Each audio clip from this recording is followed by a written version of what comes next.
demande de modifier l'écriture de cette somme-là, qui est une somme triangulaire. Alors, qu'est-ce que c'est qu'une somme triangulaire? C'est une somme double. Alors ici, on va rentrer le 1 sur k moins 1 sur k plus 1 à l'intérieur de la somme interne.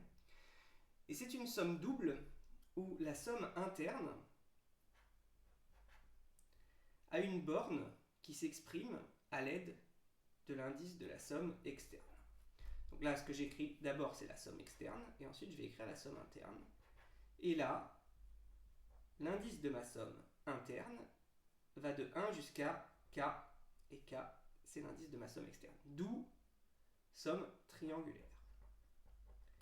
Alors, quand on veut inverser une somme triangulaire,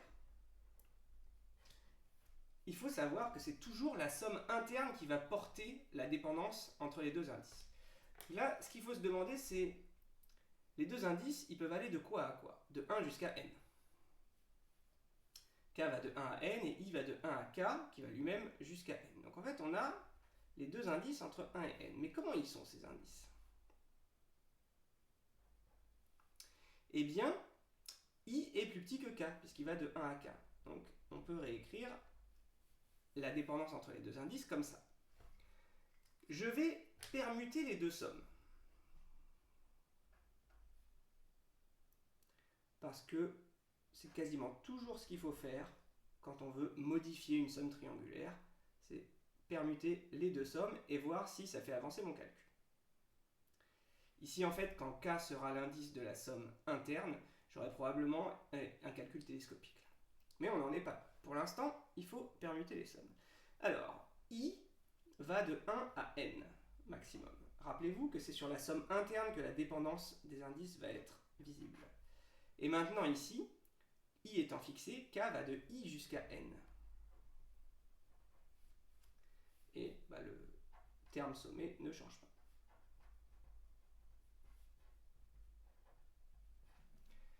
Voilà. Voilà pour la permutation. Bon, alors maintenant, j'avais dit que je sentais une somme télescopique. Alors effectivement, le I fois xi, maintenant je peux le sortir, puisque ça ne dépend pas de l'indice k. Et ça me fait la somme pour I allant de 1 à n de IXI fois la somme pour k allant de I jusqu'à n des 1 sur k moins 1 sur k plus 1. Et ça, c'est effectivement télescopique. Il reste, alors, si vous maîtrisez bien les sommes télescopiques, vous savez qu'ici, il reste le premier terme pour 1 sur k moins le dernier terme pour 1 sur k plus 1. Donc ça fait 1 sur I moins 1 sur n plus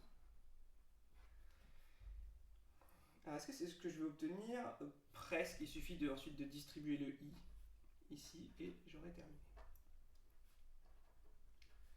Donc I sur I, ça fait 1 moins I sur n plus 1. Et voilà exactement ce que je voulais obtenir.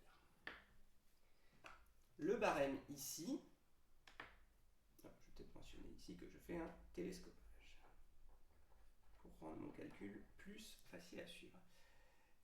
Donc le barème, on a 2 points d'interversion des deux sommes. Un point de télescopage et un point pour terminer et obtenir l'expression qu'on voulait. Ça fait 4 points.